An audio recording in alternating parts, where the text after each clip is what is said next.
মহিলাদের মধ্যে সবচেয়ে ভালো মহিলা সেই এই যে আমার আহাত স্বামী আদেশ করলে পালন করে। ওয়াইদা নাজারা ইলাইহা সাররাথু, স্বামীর সাথে কথা বললে হাসি মুখে বলে। ওয়াইজা গাবানহা হাফেজাথু, স্বামী বাড়িতে না থাকলে নিজেকে হেফাজতে রাখে, মোবাইলে কারো সাথে গল্প করে না, দেবর ভাসুরের সাথে অপ্রয়োজনীয় কথায় জড়িয়ে পড়ে না। তিনটে গুণ আছে যার সেই হলো ভালো নারী। তিনটে গুণ আছে যার সেই হলো ভালো নারী।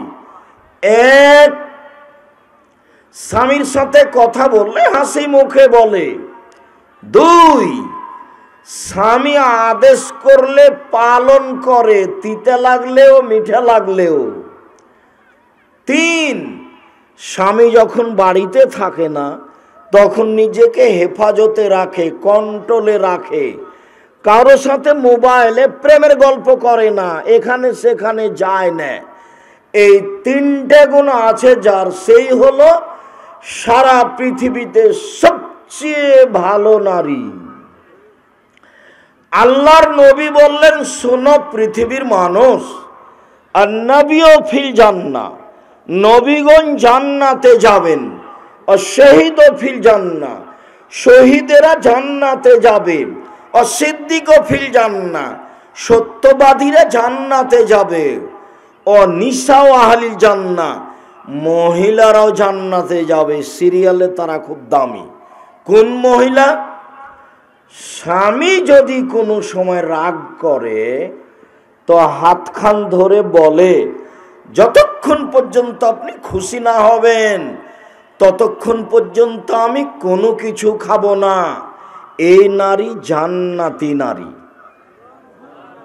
আবার বলি, বেখেয়াল থাকলে ধরতে পারবেন না। এই ছেলে, কারো গায়ে হাত দিয়ে বসবা না, একবারে রেডি প্রস্তুত থাকো। পাখি যেন মনে করে তুমি পাথর। তুমি আব্দুল্লাহর জন্য ব্যস্ত, আমিও ব্যস্ত, আমিও আব্দুল্লাহর বক্তব্য শুনি, আব্দুল্লাহর পরিকল্পনা নিয়ে আমিও দোয়া করি। তার মনে একটা স্বাদ, দেশ জুড়ে সে মক্তব চালু করবে ইনশাআল্লাহ, যেখানে শিক্ষা কার্যক্রম এবং দাওয়াতি কার্যক্রম থাকবে। কেন এ পদক্ষেপ নিল? দেশ দুনিয়া ঘুরে এসে বুঝলো ইহুদি খ্রিস্টান বুদ্ধি বিক্রি করে খায় আর বিদ্যা বিক্রি করে খায়। তাই পদ্মা সেতুতে ওরা হলো ইঞ্জিনিয়ার আর আমরা হলাম কামলা, কিষেন। তো এই দুঃখ কোথায় রাখি? দেশ ঘুরে বুঝলাম যে বিদ্যা বুদ্ধি বিক্রি করেই খায়। চলেন সূচনায় বিদ্যায় যাই, এমন বিদ্যা সূচনায় রাখি যাতে করে ছেলেটা ভাবে যে ইহকালে পরকালে মানুষের মতো মানুষ হতে চাই। শুধু দুনিয়াতে যদি মানুষের মতো মানুষ হই তাহলে ধোঁকাবাজ প্রতারকও হতে পারে। কিভাবে? ওই যে নীলফামারী ডিমলা থানার সতেজ ব্রেনের ছেলেটা, দেখতে খুব সুন্দর, মেধা খুব ভালো, বাইরে থেকে পড়ে এসেছে, বড় ডাক্তার, সে এখন পিজে হাসপাতালের ডাক্তার, 3 লক্ষ টাকা বেতন, গ্রামে আসে একদিন, তবুও 4টা-5টা করে পরীক্ষা দিয়ে দেয়। টাকা ইনকামের প্রয়োজন, প্রেসক্রিপশনে 1000-1500 টাকা লাগে, আর ঔষধ ওই কোম্পানির লিখে যেই কোম্পানি তাকে টাকা দিয়েছে। ও জানে যে এর চেয়ে ভালো কোম্পানি আছে, তারপরেও ও ওই টাকার আশায় এই কোম্পানির ওষুধ লিখে। আর সহযোগী যত আছে সবাই মেয়ে মানুষ, বেটি ছেলে। নীলফামারী জলঢাকায় ডিমলাতে নাকি কোনো পুরুষ মানুষ নেই, তো সেই কারণে তিনি এমন করছেন। তো মেধাবী ছেলে, দেখতেও সুন্দর, বাহির থেকে পড়ে এসেছে, 3 লক্ষ টাকা বেতন, সেই যদি এইভাবে প্রেসক্রিপশন লিখে, তাহলে তা আস্ত কষাই একটা প্রতারক, ধোঁকাবাজ। আপনার টাকাটি লস, আপনি একে পড়িয়েছেন কেন? প্রতারণামূলক পড়তে রাজি নয়। শোনো, ওই ছেলেটা ভদ্র, সেই দিন ডিমলেতে এসে গাড়ি থেকে নামলো, দেখলাম গলায় টাই আছে, পরনে প্যান্ট আছে, টাকনুর নিচে আছে, দাড়ি চাঁচা আছে, হাতে সিগারেট আছে, এ অবস্থায় গাড়ি থেকে নামলো। একটু পরে বৌমা গাড়ি থেকে নামলো, হালকা হালকা কাপড় আছে। একটু পরে নাতনি গাড়ি থেকে নামলো, তেমন গায়ে কাপড় নেই। দেখলাম গাড়ির পিছন দিকে কুকুর আছে। কুকুর প্রিয় মানুষ হলো ইহুদি খ্রিস্টান, তো গাড়ির পিছনে কুকুরের মূর্তি আছে, না হয় কুকুর আছে, তো আপনার টাকাটি তো লস। আল্লাহর নবী বললেন বিদ্যা উঠে যাবে, মূর্খতা বেড়ে যাবে। তো ডিমলা থানায় 20 বছর পূর্বে যত শিক্ষিত মানুষ ছিল, আজকে তার চেয়ে কম না বেশি? বেশি। তাহলে আল্লাহর নবী মিথ্যা কথা বলেছেন? নাউজুবিল্লাহি মিন যালিক। আল্লাহ নবী বলেছেন বিদ্যা উঠে যাবে আর মূর্খতা বেড়ে যাবে। আল্লাহ নবী বলেছেন মূর্খতা বর্ষণ হবে আর বিদ্যা উঠে যাবে। তুমি এখন বলো যে এই ডাক্তার শিক্ষিত মানুষ, বলো দেখি এই ডাক্তার শিক্ষিত মানুষ নয়। এ সমাজের একটা কসাই, আস্ত প্রতারক, ধোঁকাবাজ। এরকম যত মানুষ আছে সমাজ সেবক হিসাবে, চেয়ারম্যান, মেম্বার, এমপি, ওসি, দারোগা, ডিসি, এডিসি, ডাক্তার, বড় ডাক্তার, জেল সুপার, যারা যেখানে আছে নিজ স্বার্থে সমাজের সেবা করছে, এরা শিক্ষিত নয়। নিজ স্বার্থে সমাজের সেবা করছে, এরা শিক্ষিত মানুষ নয়। সম্মানিত দিনী ভাই বোন, উপস্থিত বৈঠকের মুসলিম বোন, শোনেন, আপনার কথা শেষ করি। নবীগণ জান্নাতে যাবেন, শহীদেরা জান্নাতে যাবে, সিদ্দিক সত্যবাদীরা জান্নাতে যাবে, মহিলারা জান্নাতে যাবে। আমাদের সিরিয়াল নেই এখানে। কোন মহিলা? স্বামী যদি রাগ করে হাতটা ধরে বলে, যতক্ষণ পর্যন্ত আপনি খুশি না হবেন ততক্ষণ পর্যন্ত আমি কোনো কিছু খাবো না, এই নারী হলো জান্নাতি নারী। আল্লাহর নবী বললেন, শোনো, মহিলারা যদি 4টা কাজ করতে পারে জান্নাতের সব দরজা খোলা। মহিলারা যদি 4টা কাজ করতে পারে জান্নাতের সব দরজা খোলা। 4টা কাজ দিয়ে কোনো পুরুষ মানুষ জান্নাত পাবে না। 4টা কাজ দিয়ে কোনো পুরুষ মানুষ জান্নাত পাবে না। তবে 4টা কাজ দিয়ে মহিলারা শুধু জান্নাত পাবে কথা নয়, জান্নাতের যে কোনো দরজা দিয়ে ঢুকতে পাবে। 1, 5 ওয়াক্ত সালাত। এই মেয়ে, কথা বলছো কেন? শরম হয় না তোমার? আমি কথা বলছি আর তুমি আর একজনের সাথে কথা বলছো কেন? উপস্থিত বৈঠকের মুসলিম বোন, চুপ থাকেন। আপনার গায়ের উপর দিয়ে আর একজন চলে গেলে মুখ খুলবেন না, মুখখানে একবার বন্ধ রাখবেন। আপনার জন্য এসেছি শুধু রাজশাহী থেকে, আবার প্রোগ্রাম শেষে ঢাকা যাব ইনশাআল্লাহ। আর আপনিও কষ্ট করে এখানে এসেছেন। যারা ঢমঢম করে বেশরমা হয়ে এসেছে, চলে গেছে, তারা তো গেছে। তা আপনি বসে আছেন, গল্প করছেন কেন? আপনার একটু শরম হয় না কেন? আপনার একটু হায়া লজ্জা হয় না কেন? আপনি মহিলা মানুষ, একবার মুখখান বন্ধ করে বসে থাকেন, চুপচাপ বসে থাকেন। আর একজন গায়ের উপরে চড়ে চলে গেলে মুখ খুলবেন না। এই মেয়ে, মুখ বন্ধ করো। চিল্লাচ্ছ কেন? তোমার স্বামী নেই? তোমার বাপ নেই? তোমাকে সতর্ক করে না? তোমার মা নেই? কেন তুমি চিল্লাচ্ছ? মহিলাদের জান্নাত সব খোলা। 1, 5 ওয়াক্ত সালাত। 2, রমজান মাসে রোজা। 3, স্বামীকে মেনে চলা। 4 জেনায় লিপ্ত না হওয়া। বাস 4টে জিনিস করলে জান্নাতের সব দরজা খোলা। 1 5 ওয়াক্ত নামাজ, 2 রমজান মাসের রোজা, 3 স্বামীকে মেনে চলা, তিতা লাগলেও মিঠা লাগলেও। মাস মাস স্বামীর সাথে কথা বলেন না, সপ্তাহ সপ্তাহ স্বামীর সাথে কথা বলেন না। খাওয়ার টাইম হলে মেয়েকে বলেন, এই তোর বাপকে খাওয়ার দিয়ে। খাওয়ার টাইম হলে বৌমাকে বলেন, তোমার শ্বশুরকে খাওয়ার দিয়ে। আর আপনি কোনো সময় সামনে গেলে ঠ্যাক্কস করে গিলাসটা রেখে এদিকে চলে যান। এইটা কেন? আপনার ভালো না লাগলে সংসার ত্যাগ করেন, খোলা তালাক নিয়ে সংসার ত্যাগ করতে পারেন, কোনো সমস্যা নেই। এইভাবে ঝুলন্ত থাকেন কেন?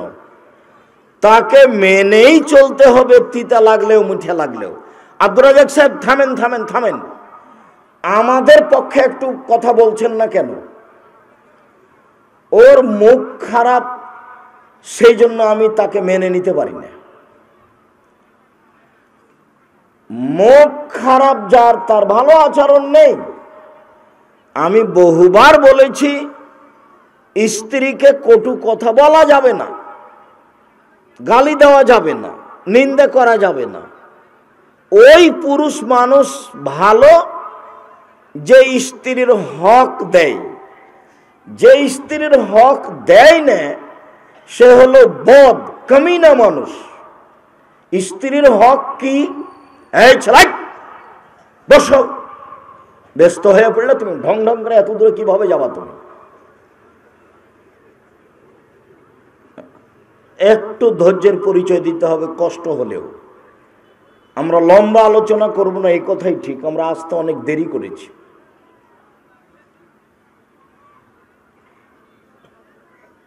স্ত্রীর হক দিতে হবে। 1, যেই মানের কাপড় আপনি পরেন সেই মানের কাপড় তাকে পরাতে হবে।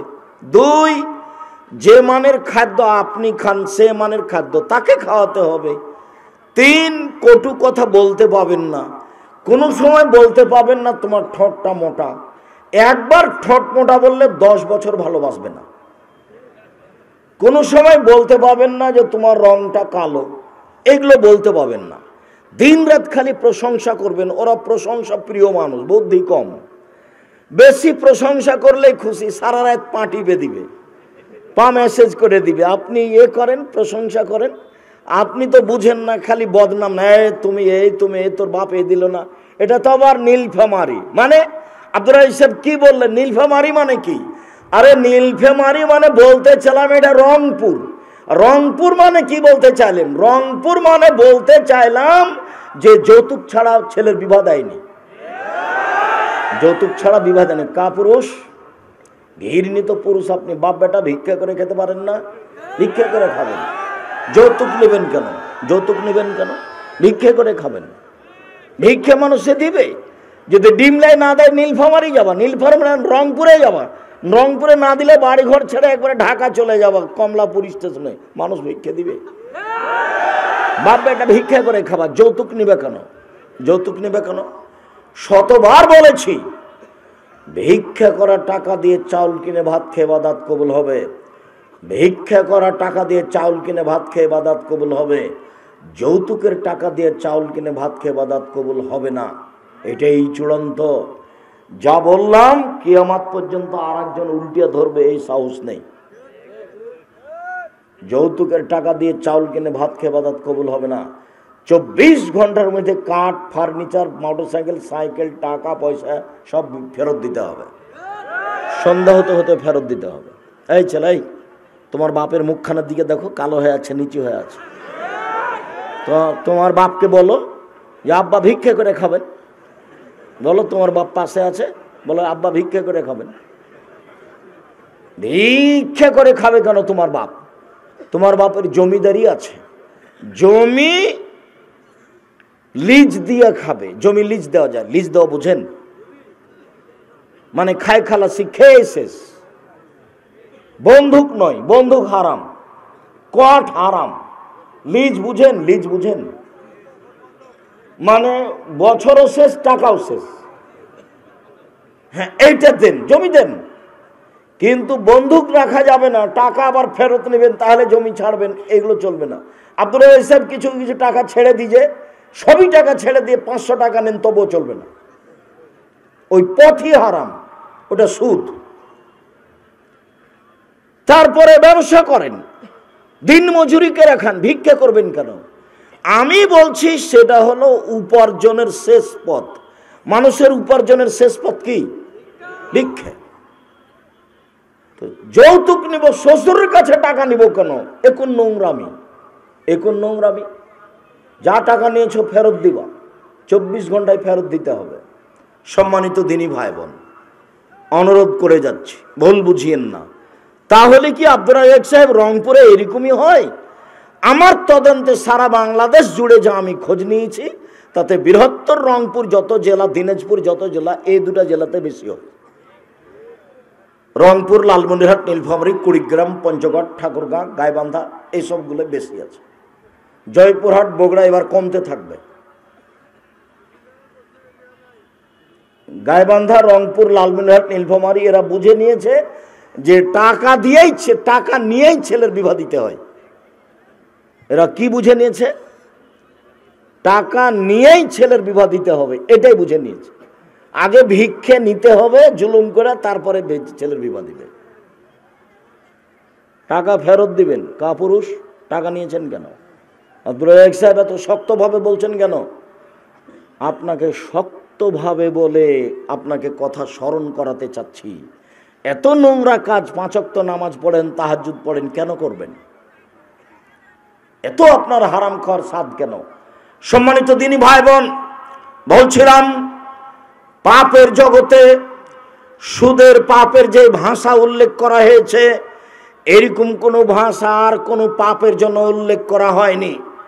অবাক পাপ পৃথিবীতে, সুদের পাপ। অবাক ভাষা পৃথিবীতে, পাপের নামে অবাক ভাষা।